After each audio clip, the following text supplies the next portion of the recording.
make a start and people might be able to join us. So I just hopefully can move on the slides. Nope.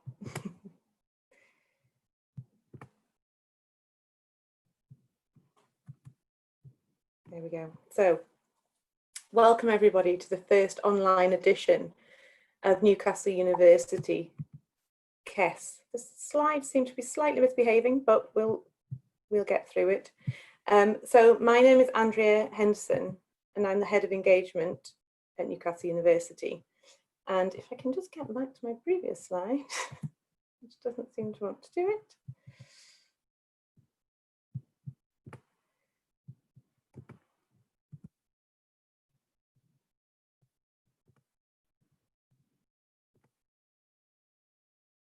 No. Yes. Apologies, everybody. This is our first online session of KESS, so please bear with us if we have any technical difficulties. As we're saying, I'm Andrea Henderson. I'm Head of Engagement at Newcastle University. Oh, the slides are off again. So I just wanted to give you a bit of an introduction and firstly say a huge thank you to Holly and Carl, who I think you've all received emails from about this session. Holly has been managing the programme and has moved it seamlessly, a lot more seamlessly than I seem to be doing with this introduction, to an online format.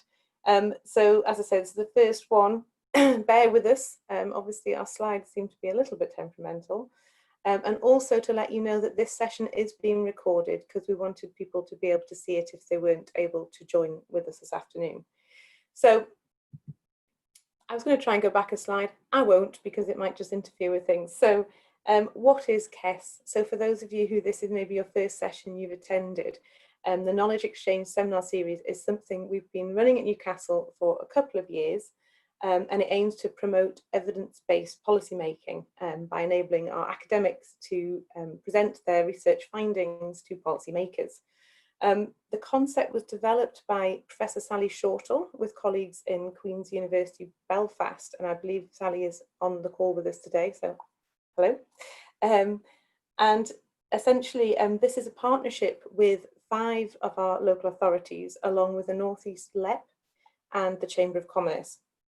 And the idea is we say to those partners, what are the big issues for you around policy making? And we get a kind of list of hot topics which we then share with our academics and say, can you please give us your thoughts on these big issues? And so the resulting output of that is one of these seminar sessions. So over the last year we delivered 3 sessions. This year so far we have delivered 2 events in person, and as I say, this is our first one in a webinar format. And the slide that is showing at the moment, we'll go with that one, is showing the upcoming programme. Now I believe you've all had this from Holly-Ann in advance, but if anybody hasn't seen the programme, I'll not go through it here, we don't have time, but we will make sure this is circulated to all participants following today's seminar. So hopefully, if I can move on the slides. Oh no, I can't, of course I can't. One moment. No, there. Thank you if that was you, Holly. So today's speaker is Dr. Vikki Houlden from the School of Geography, Politics and Sociology. And she's going to be sharing with us her research findings around improving urban green spaces for mental well-being. Vikki's talk will last around 40 minutes, and then there'll be Q&A session at the end. If you have any questions at any point, if you use the chat functionality, so if you take your mouse down to the bottom of the screen and the menu will come up and you can see as chat. If you just pop a question in there, Holly-Ann is going to collate these for Vikki, and at the end we'll have the session. So at any point just kind of log those in there and we'll collate those together. Please can you ensure that your microphones and your videos are off for the duration of today's session. It just means it helps people to be able to focus on what the speaker is saying. And if I can move to my next slide, I will seamlessly hand over to Vikki. Thank you very much.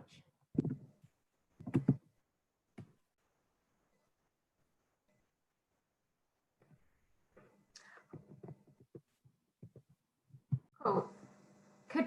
Hi, I'm Vikki Houlden. I'm a research associate in geography at Newcastle University, And I wondered if we could just start off by doing the little wave again to show everybody that you're able to hear me. Or a little wave or thumbs up. Great. Okay, we've got a couple. Good start. Okay. So firstly, thank you so much to everyone for logging in today. I really hope it's a useful session for you and that it gives you a bit of insight into the research that's going on at Newcastle at the moment, and gives you a bit more of an insight into how we conceptualise Greenspace and mental wellbeing and what this might mean for you. I'm just trying to get the PowerPoint to start up. I seem to have been having a couple of technical difficulties.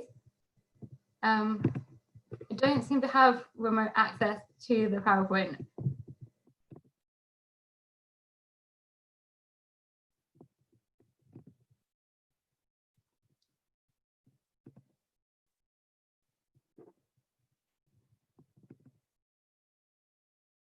Okay, I think we're there.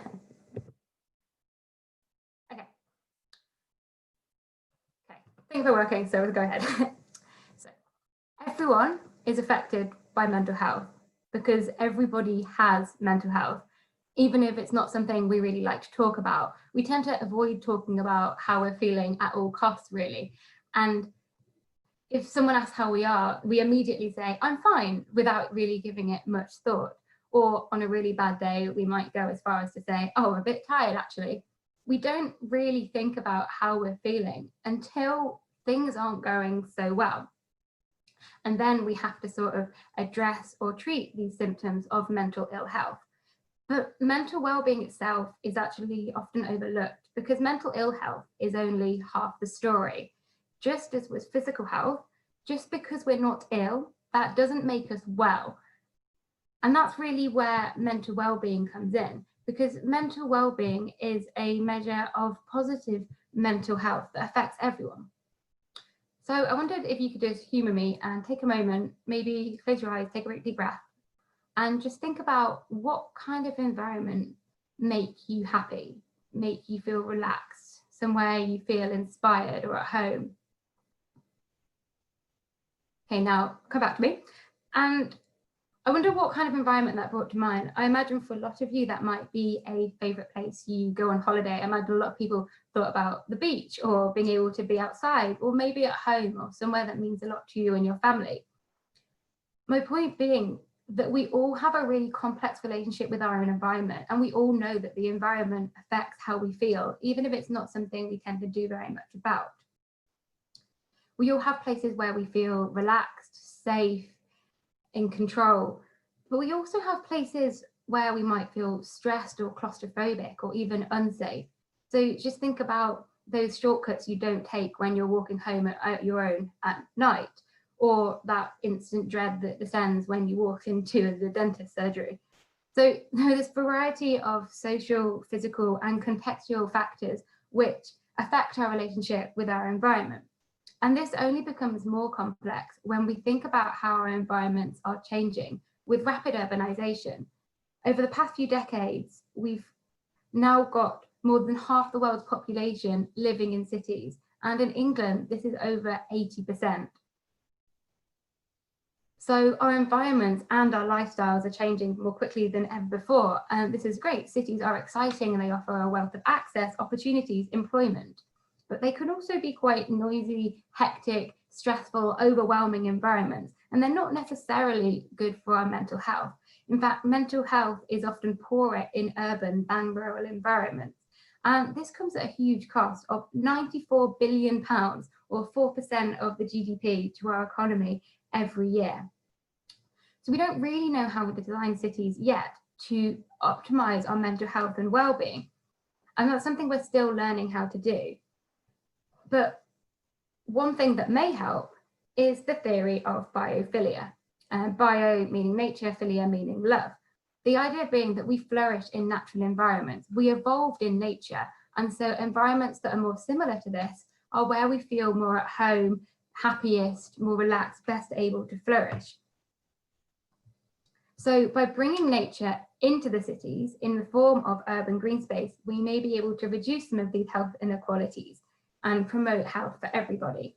But nature only exists in cities if we put it there.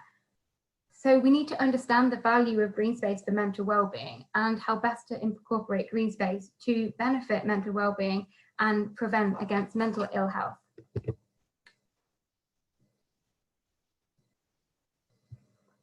I'm trying to get onto my next slide, but it doesn't, I do not know what is going on with this presentation. It does not seem to. Next slide. Great. Oh, 2 slides. As we did say earlier, this is the first session that has been done online, so apologies for the teething problems. I don't seem to have any control over the slides. We'll carry on for now anyway.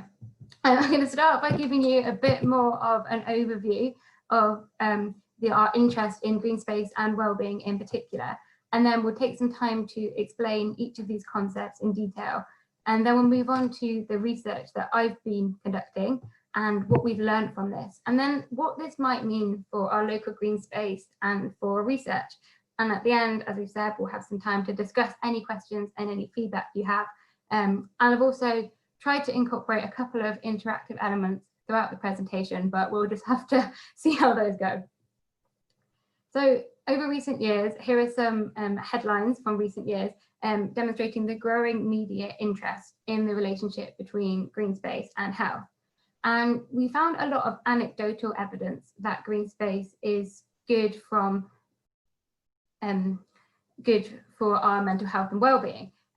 There's a reason we have phrases like getting out of the city or escaping to the country, but we have limited understanding specifically of how and why to optimize green space for mental well-being benefits.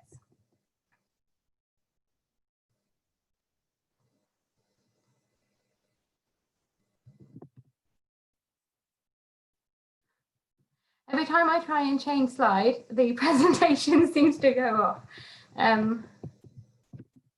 I don't know what's going on.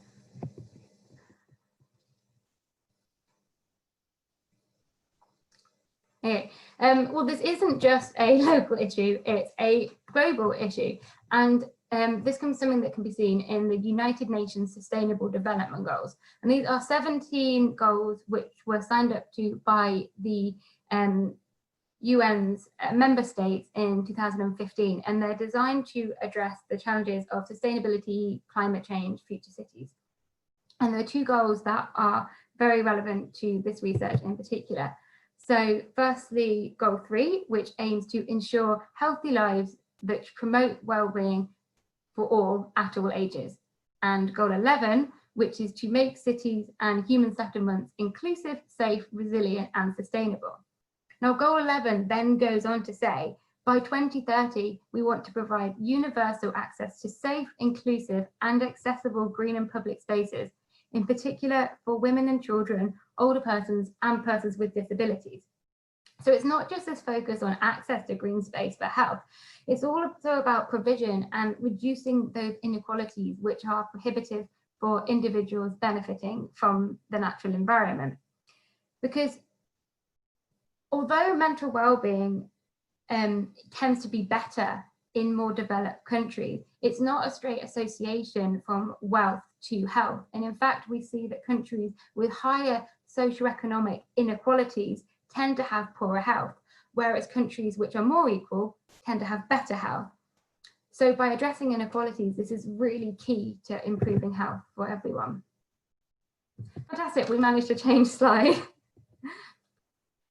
One main problem when it comes to conceptualizing urban green space is that there is no standard definition. And in fact, a couple of years ago, the World Health Organization conducted a review into the relationship between green space and health and concluded that currently there is no standard definition of urban green space in the world, which makes things quite complicated when you think how we might conceptualize green space in different ways. To some people, it might just be their local park. Other researchers might include private gardens. Some people would also include blue space, so things like lakes and the coast. So you can see how different ways of conceptualizing might mean we're talking about different things when we're talking about the natural environment. So green space comes in many forms, and these different types of green space may provide different benefits to different people at different times. So for simplicity's sake, here is the definition that I use in my research, which is any area of vegetarian which is deliberately set aside, because green space only exists in cities if we put it there, which is one of the challenges of understanding how to incorporate it. Green space has a lot of benefits. It can reduce pollution, noise, and flooding in urban areas, but it can also increase biodiversity and habitats and bring nature into the city to enable humans to interact with it and potentially benefit from it. Now, we're going to try and do a little poll, a little quiz, to see how well you know Newcastle's green spaces, just to kind of get you into the topic a little bit more. So apologies to anyone who's logging in from further afield and isn't familiar with Newcastle, but this should be a good way of helping you become familiar with Newcastle's green spaces. So Holly, are you able to load up the first poll for me? Fantastic, thank you. So how many parks do you think there are in Newcastle? You should be able to click on your answer. I'm just going to click, I don't know if you can see my screen, but I'm just going to click the middle one on all of them. Yes. So if everybody's done that, are we able to see the answer?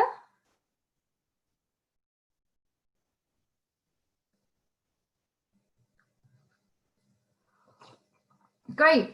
So the correct answer is C, 33. There are 33 parks in Newcastle, which is great. Although I do know that they should be a few members of the Urban Green Trust in Newcastle joining in, so I'm expecting you to get 100% on this anyway. So then we can look at the second question, which is going to ask us how many hectares of green space there are in Newcastle.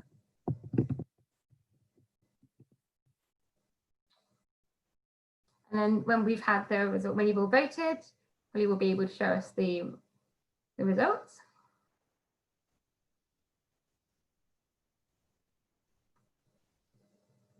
Great, so 70% of you knew the correct answer, which is that there are 1,785 hectares of green space in Newcastle. For anyone that doesn't know, a hectare is 10,000 meters squared, or approximately 2.5 acres. So that's quite a lot for a city of 300,000 people.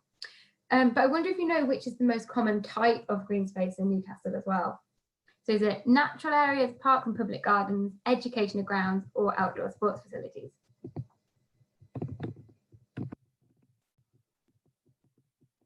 And when we've had the results of that in, what are you able to share that with us?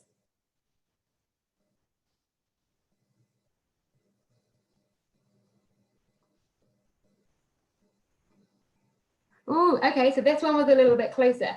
And maybe this is emphasizes the problem I was talking about earlier, that when we talk about different types of green space, people might mean different things when they're talking about the types of green space.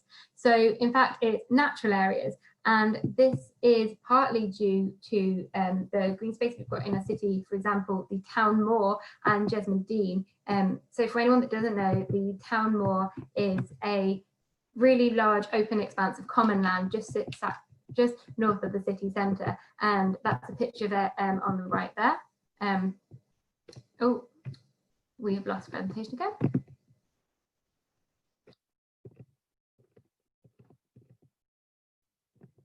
And so the Town Moor is a huge expanse of common land. It's got trees, it's got lots of cows, it's a really good natural open space. And in fact, we see there's a lot more natural space in Newcastle than the other types. And if we look at this as a proportion of the local area, we see that natural is the most dominant, taking almost 50% of the Newcastle green spaces, followed by education. So that will be educational grounds such as surrounding schools, universities, etc. We've also got quite a lot of parks, so that's your formal parks and gardens like Leazes Park, Exhibition Park. Amenity green space tends to be those green spaces that aren't necessarily large, but things like local greens and things in the local regions around the city. So again, that's back to the Town Moor. You can see lots of grass, hilly areas, trees. It's a very natural and quite beautiful space in the city.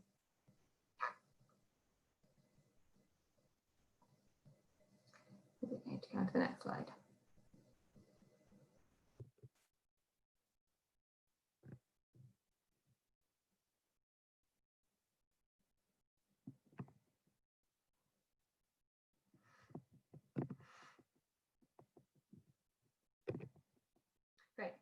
So we've talked about Greenspace. What about mental well-being?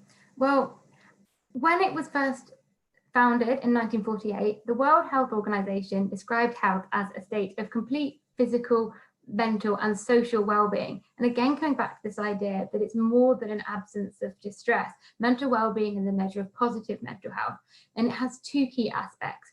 Firstly, how we feel, and that's known as hedonic well-being. So if you've got good hedonic well-being, you'll be happy, able to cope with life stress, generally be quite satisfied and have good quality of life. Secondly, we have eudaimonic well-being, which is more about how we function. So that's about how much we value our life, whether we have good self-esteem, whether we feel motivated and able to achieve things. And one analogy I think works quite well to explain the subtle difference and overlap between these is job satisfaction.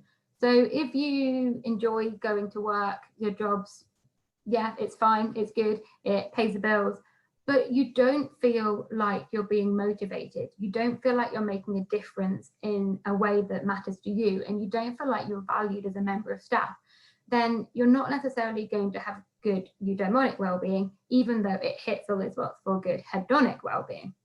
So that's the difference between them, really. And by improving mental well-being, we may be able to improve health for everyone. And this is really important because people with the highest levels of well-being are described as flourishing. They're able to embrace opportunities, they're able to cope well with everyday stress, and they generally have good relationships. This doesn't mean that they don't get stressed, we all get stressed, but it means that we're able to cope better when things don't necessarily go to plan. So if we look at this graph, this depicts what our well-being might look like over time. We all have this baseline. Our well-being goes up and down over time, and that's very normal. That's what's meant to happen. There'll be times when we're happier than others. But we see that it tends to stay within this normal range. And the baseline and normal range will be different for different people, potentially different at different times in our life. But it does oscillate over time, which is the key point. There may be events that take us beyond our normal range. So for example, something like, for example, with that first peak above the normal range on the left, we might have something like Christmas or an engagement or a promotion, and they're all things that might improve your well-being beyond the normal range, but you will find it tends to go back to normal, and then it might drop. So something might happen, for example, a global pandemic, which causes your mental well-being to drop below its normal range. And that's very normal as well. Although I do want to caveat that, I know we're hearing a lot about this at the moment, we're all a bit bored of it, but there is no right way to respond to this kind of situation. Everyone will react differently. And I've also heard people saying that they feel guilty for not feeling overly stressed by the current situation because they feel like they ought to. And that's completely valid. We all have a completely different baseline. Our mental well-being is all completely different. And there's a whole range of social, environmental, contextual factors that will affect that, as we will see. But one way we might be able to improve well-being is by improving our environment. It may be possible to intervene and have this shifting baseline approach where we're able to do a population level intervention which can improve our baseline, as you see where the dotted line goes. This may be a smaller effect at the individual scale, but there may be larger aggregated effects at the population level. Over the last decade, we have seen that life satisfaction, which is one key aspect of mental well-being, has started to increase at a population level, but it's still lower in cities. And the results of the 2015 annual population survey showed that although people are starting to rate their mental health at the higher levels, we're also seeing more people rating their health at the lowest levels. So although on average it's increasing, we're still seeing this growing inequality that needs to be addressed. And this is really important because, as we've seen, poor mental well-being can have high costs, and not just economically. We all deserve to feel well, and we all deserve to live in an environment that supports our mental well-being. So using social level interventions that improve our environment may have the potential to improve our well-being.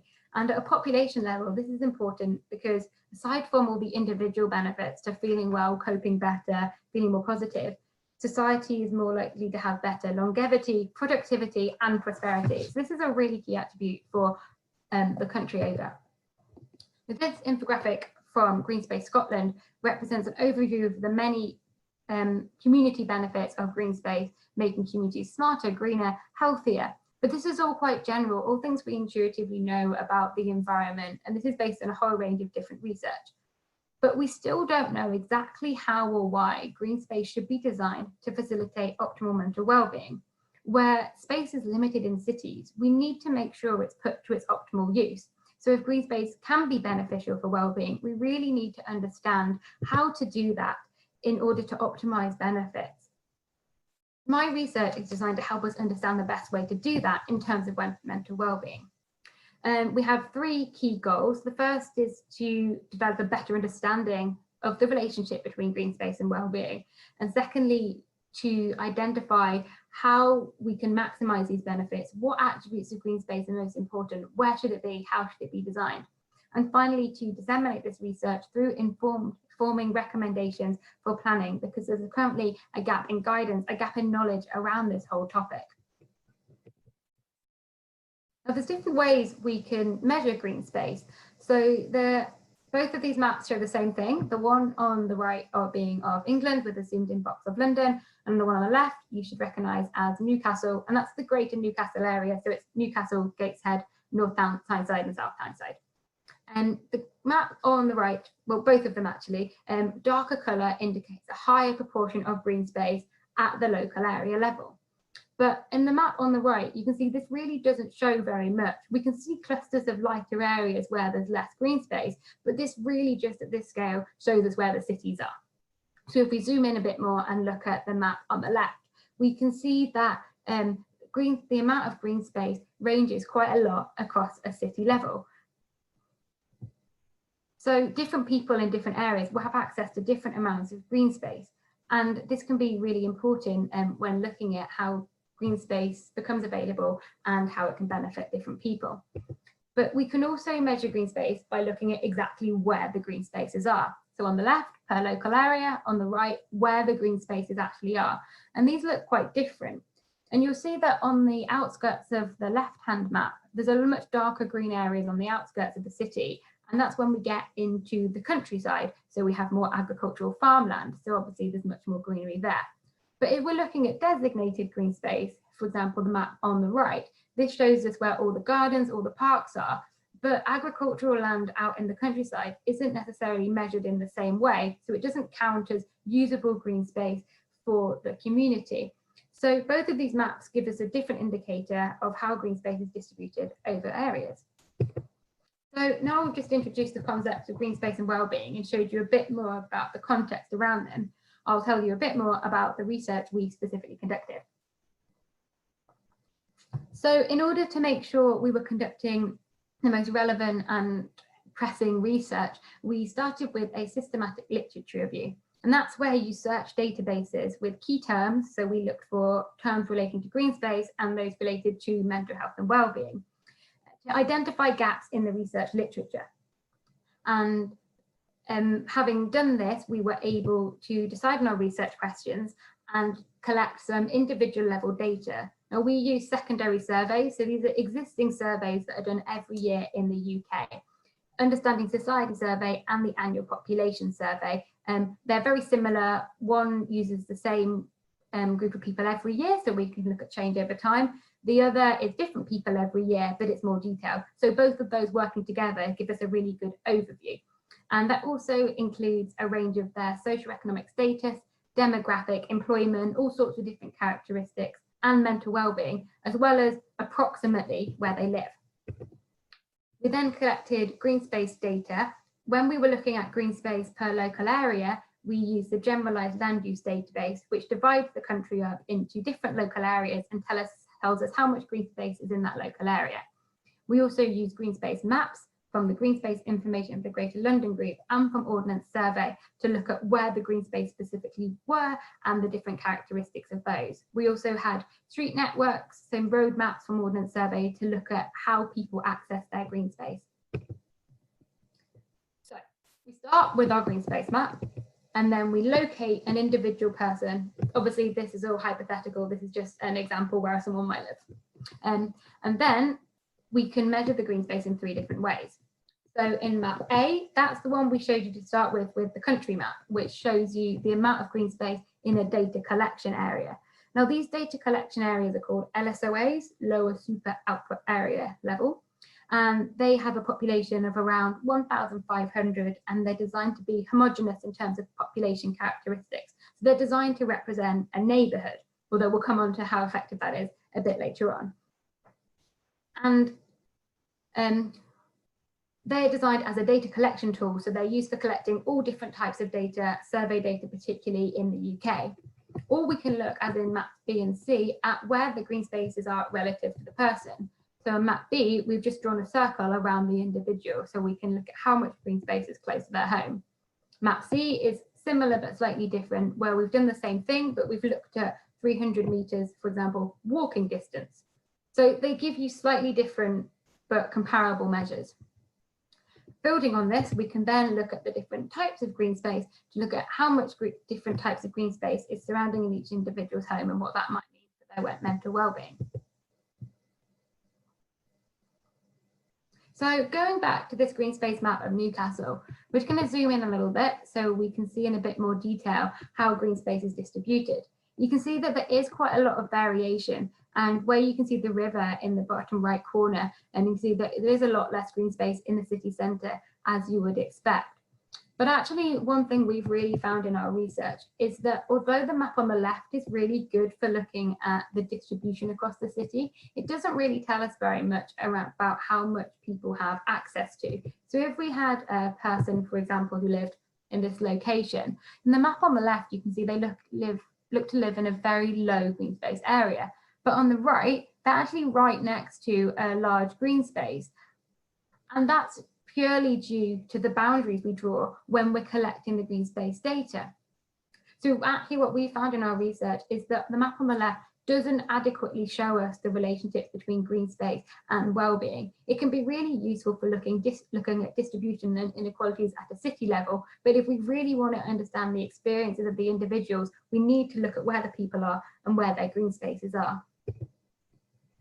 So we're going to discuss now the results of our literature review. If I can get my slides to change, they seem to be having a little bit of a tantrum again. So we'll just go back.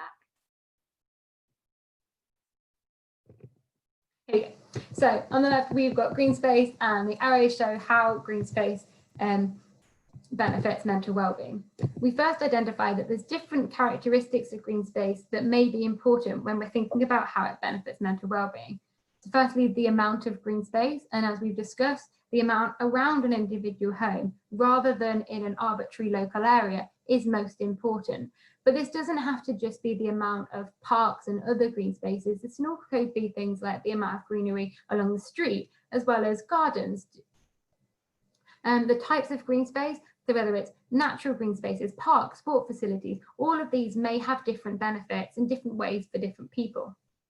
Views of green space is really interesting because this can either be views from our home, from our workspaces, or even just looking at images of green spaces can be enormously beneficial in helping us relax. And in particular for older people, and this is very relevant for all of us now actually, that when you're at home, what amount of greenery you can see from your living room can help you feel less lonely and less isolated, particularly for older people. Visits to green space are really important, and that might be looked at either how often you visit green space, which green spaces you choose to visit, or how long you spend when you visit green space. That can make a difference. The accessibility as well, so that might be how far you have to walk, or how many busy roads you have to cross, or how accessible is the space when you get there? Do you have mobility requirements, or does the weather mean that you can only use some green spaces at certain times of the year? And finally, nature connection, whether the green space has a lot of nature and allows you to interact with that and kind of dig into this evolutionary desire to connect with nature. And this flows really well into the mechanisms. So firstly, we've got this evolutionary biophilia hypothesis, that it's the nature itself that helps us feel most at home. Secondly, we've got two similar overlapping theories, the attention restoration theory and the stress recovery theory. Now, both of these are quite similar in that they suggest that nature in itself is essentially restorative. It enables us to reduces our stress, and it helps us recover our attention when we're feeling mentally fatigued. Next, we have different activities that might be mechanisms for green space to well-being. So if we use the green space for socializing or exercising, both of these are activities that are facilitated within a natural environment, but also are both enormously beneficial for our mental well-being. The perceptions of green space is really important and can help people feel more favorably about their neighborhood. So if you just think about streets that have trees in are generally preferred to streets that don't. People have this aesthetic preference for them. And finally, back to this connection with nature, if the environment allows you to connect with nature, then it can directly benefit your mental health. But most research into this focuses on mental ill health or life satisfaction. Neither of these holistically measure mental well-being in the way that we want to and give us a holistic idea of how these benefit mental well-being. So this is more of an overview of the complex interactions between the processes, and we'll discuss these in more detail throughout the presentation. We'll now talk through the comprehensive findings of our actual research in a bit more detail. But if anyone wants any more information on this, then all of the studies are linked in the final slide, as well as my email address and Twitter handle.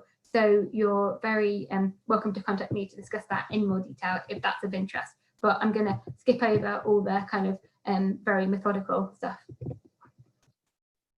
So one of the first things we learned was that although many approaches to urban planning are designated per capita or top-down per local area, as we looked at in those comparing maps, actually it's the green space around people's homes which is most important. And if we look at a map, a chart which shows you the association between green space and well-being. So on the bottom, we've got distance, and then these three measures of mental well-being, which is designed to address those feelings and functions dimensions. And we can see that we see this dose response curve where we see the highest associations at 300 meters. So this isn't to say that green space further away than 300 meters isn't important, but rather we see the strongest associations at 300 meters. Green space is most important closer by because we're able to visit it, access and benefit from it more directly. However, this doesn't just have to be usable green space. So on the left, we've got just a map of the designated green spaces, for example, all the parks in a neighborhood. But on the right, we've also included where the trees and grass verges are. Now, a park might be great for you to immerse yourselves in, go to visit as a destination. But if you're just walking around your neighborhood, having more trees and grass verges, etc., can be really beneficial because it creates this positive, greener neighborhood, which can be really beneficial. It doesn't always have to be usable, and anything that makes your home or your neighborhood greener can be really beneficial. So street trees, living walls, balconies, etc., all contribute, as well as things like front and back gardens if you're able to see them as you move around the neighborhood. When we look at these different types of green space, it's important to remember that green space is not just parks, and in fact nature may be the most valuable aspect of urban green space. So we conducted a study where we compared different types of green space. So we compared natural environments, which are commons, country parks, nature reserves, woodlands, etc., and compared them with the most common types, which were outdoor sports facilities and formal parks and gardens. And what we found was that there were the strongest associations for natural green spaces.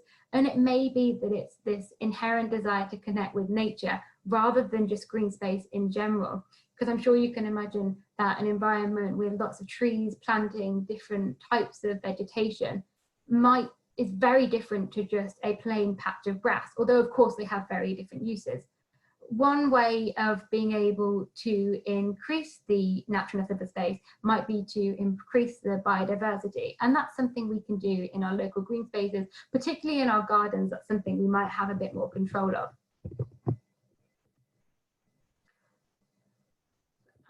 Although nature is potentially most beneficial, different green spaces can be very valuable in their own right. There's not necessarily a one-size-fits-all approach, and having choice can be really valuable. So, for example, a sports pitch may be the most important if you want to go kick a ball around. And likewise, you could just use a patch of grass in the park, but the patch of grass in the park can also be used for having a picnic or walking around. Formal parks and gardens are great for walks, whereas natural green spaces help you become more immersed and be able to experience that in a different way. Likewise, some older graveyards can be incredibly beautiful, particularly the ones that have got mature trees. They can be great for a peaceful walk, but obviously you're not going to go and kick a football around in there.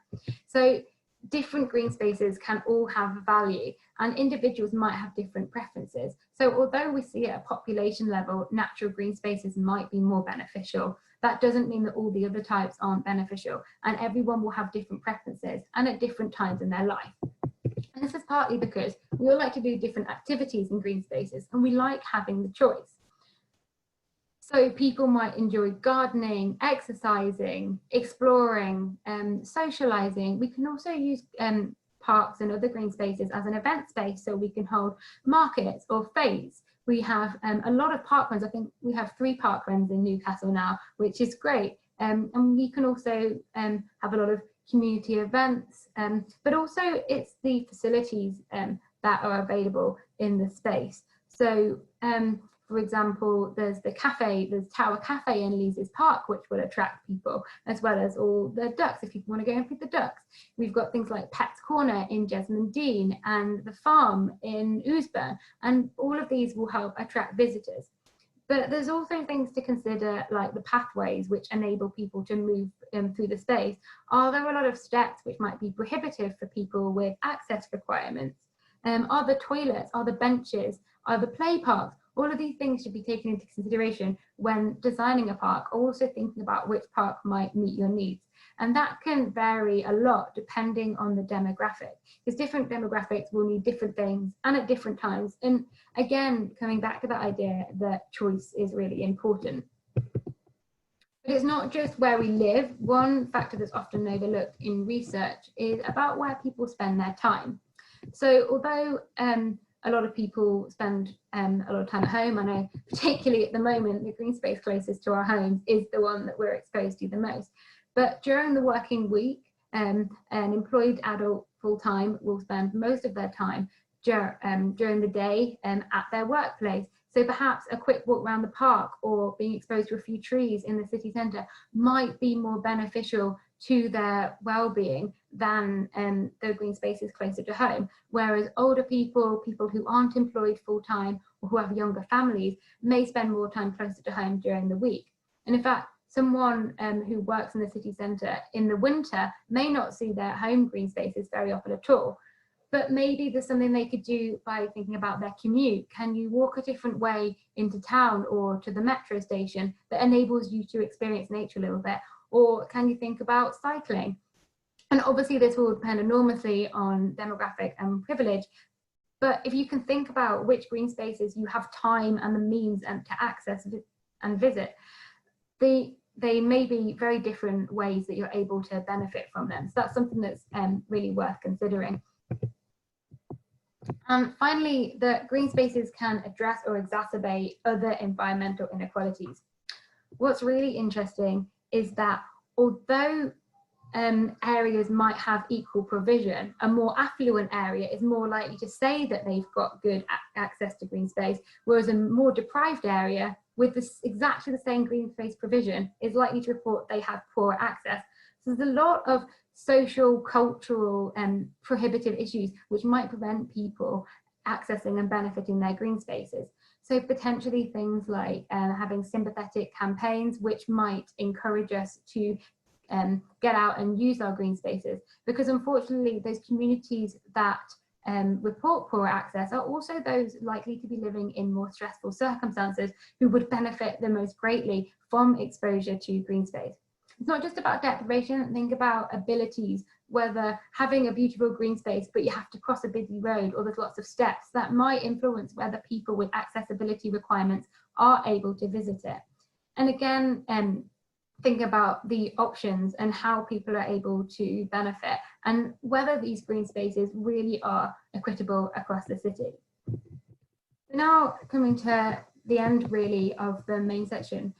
I'm just going to kind of summarize. So green space closer to home is the most beneficial, but only if that's where we're thinking about where people are spending their time. We need to think about living and working environments and what we can do to change our environment or benefit from our environment.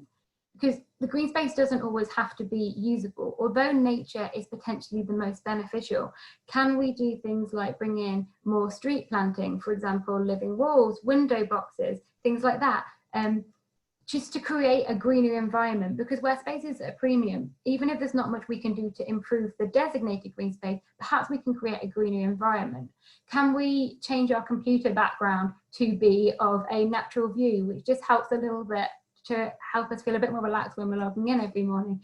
Can we bring in house plants, or even potentially fake house plants if you're like me, horrifically good at killing all houseplants? Or can you plant some wildflowers in your garden or in some window boxes to help bring a bit more nature into your environment? Because as we've seen, green space can be designed and utilised in multiple ways to help us improve our cities and our country's mental well-being. And there may be far-reaching consequences for society and the economy. But this isn't really about the country, the city level. This is about you, the individual, who's sitting at home, probably feeling a lot of different emotions in these unprecedented circumstances. And it's about what you can do to support yours and other people's mental well-being. We all deserve to feel happy and have a good quality of life. And we all deserve to live in an environment that is healthy, livable, where it allows everyone to flourish. So I'd really urge you, next time you go for your daily exercise, maybe go to your park or just take notice of the green space around you. Enable yourself to connect with nature. Look at the trees, look at the flowers. We've got so much lilac at the moment, and I'm not sure if anyone else has noticed this, but we seem to have an excessive amount of dandelions this year. Just try and take notice of the nature around you. Breathe it in, see how it makes you feel. Try and connect with it, and I really hope it makes you feel just that little bit more positive. Here is the list of studies that I cited. I think we'll be sending this round so everyone can look these up. So thanks very much for your time, and I think we're going to take some questions now. Hello everyone, I'm just getting the questions ready for Vikki. So the first question, Vikki, is can you tell us about the research that shows mental health is better in rural than urban areas? Yeah, I mean, it's not specifically, I tend to focus directly on the relationship between green space and mental health. So this is more of a kind of like setting research rather than something I specifically look at. And actually there's a lot of studies that find the opposite effects as well. So there are studies that suggest that isolation is more of a problem in rural areas because people are more sparsely spread out. But I think the main thing is that cities can be really stressful, really overwhelming, and it's quite easy to become isolated, like even in a busy city. And I think we're all feeling that at the moment with everything changing, is that even if you kind of see people around, we're still spending a lot of time in our own homes, and you can sort of quite easily become cut off from your community around you. And there's also a theory that suggests that people with poorer mental health are more likely to move to the city as well, because it gives them, in theory, better access to treatment. So that's something that's ongoing, and that's something that's quite a complex thing to unpick, but it's a really interesting area of research. And also as well, you've got to think with 80% of the population living in cities, we're going to see more and more with land at a premium, higher population densities. It's kind of makes sense that these issues will be cropping up more and more.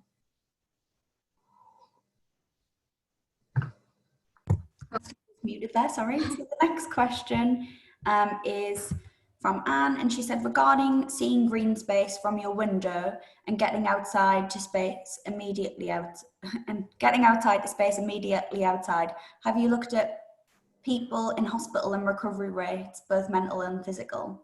Yeah, there's a really, really interesting study which I'd urge you to look up by, oh, who was it? It was Ulrich in 1996, I think.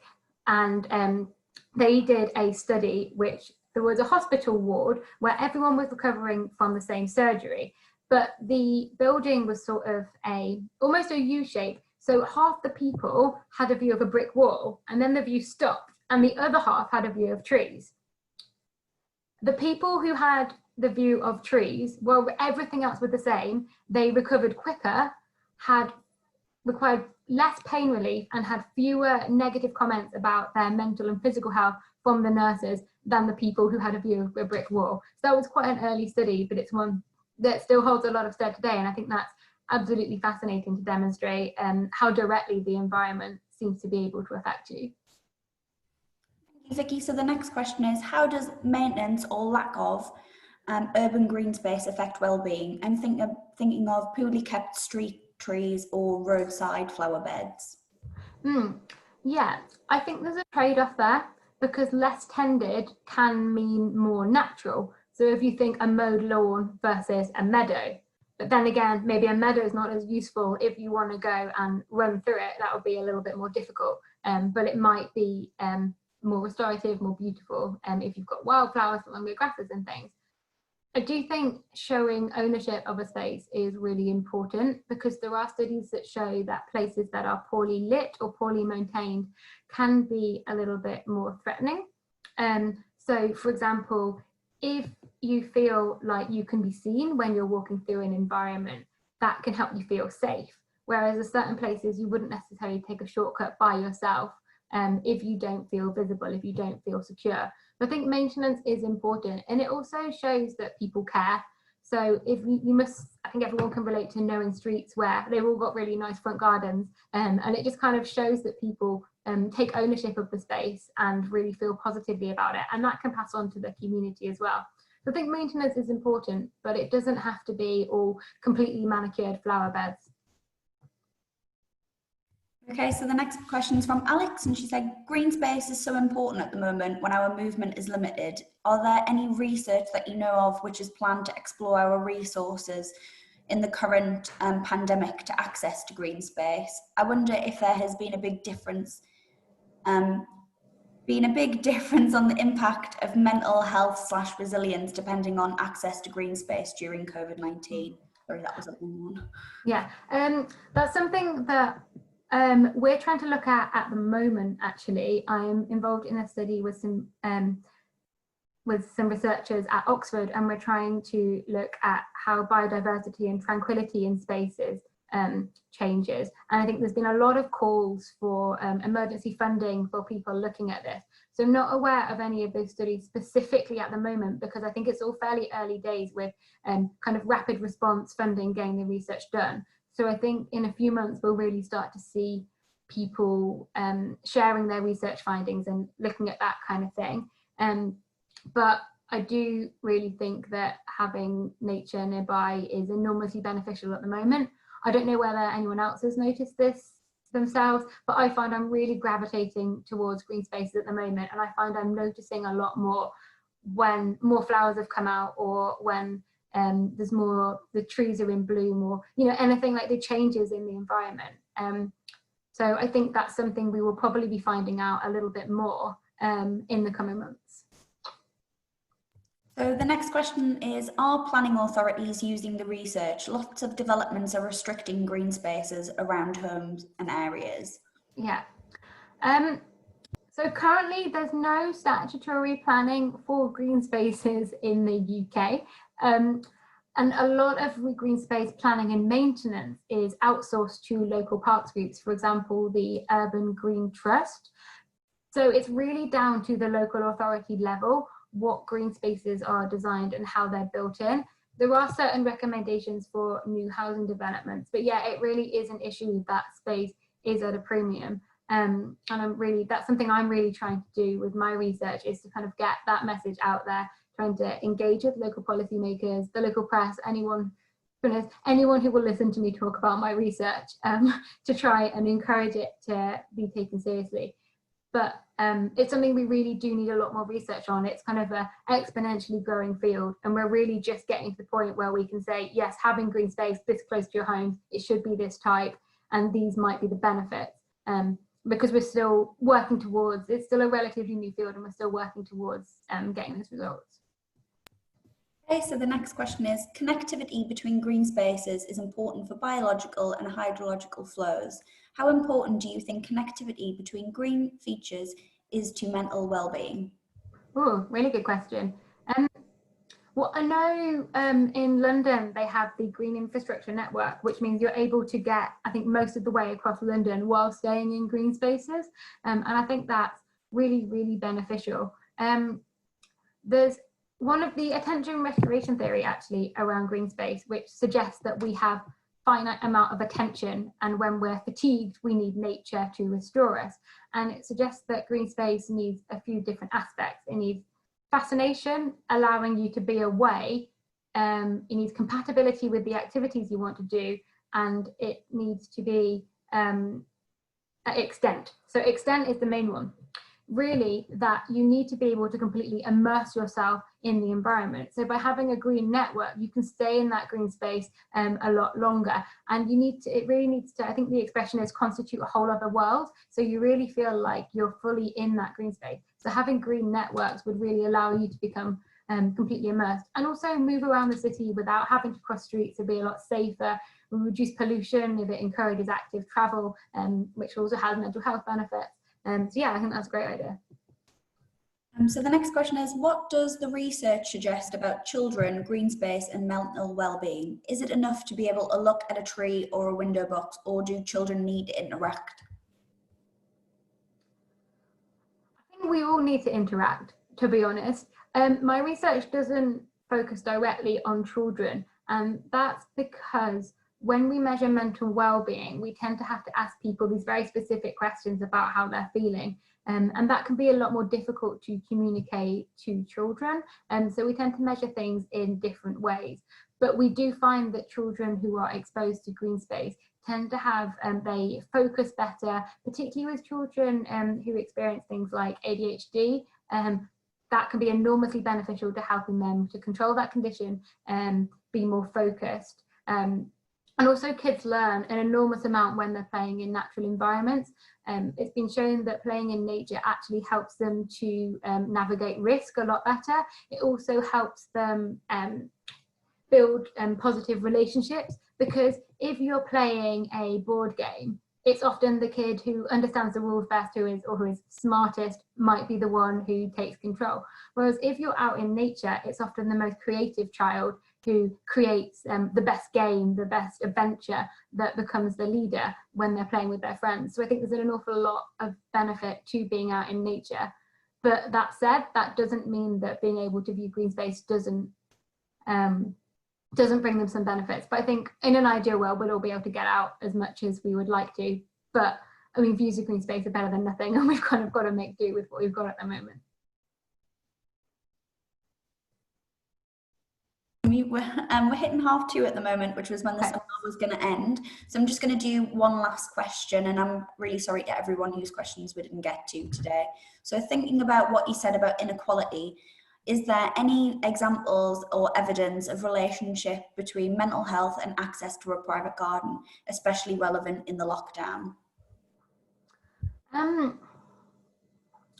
Private gardens aren't something I've studied as much in detail, and you often find that things like private gardens are tied up in wealth quite a lot. So really it's quite difficult to study, because you've got kind of potentially different demographics of people who might have access to those private gardens. And you also see that with things like allotments as well. But I do think, yeah, it's not something I've studied in as much detail. I tend to look at it from more a public policy and planning perspective at the city level. But I think, yeah, having a garden's got to be a pretty major benefit at the moment in particular, and that's something that I'd really like to look at in more detail in the future. But if I do, I'm going to look into that in more detail actually, and if I find anything in particular, then I'll be tweeting about it. So I think my Twitter handle was on the slide, so I'll be, yeah, if you want to look on that, I will share anything if I come across it. Okay, so I'd just like to thank Vikki for our session today. I think it's been very interesting, and I apologise to everyone for the technical difficulties today. As Andrea and Vikki mentioned, this is the first KESS seminar that we've done online. After the seminar, as you all know, this is being recorded.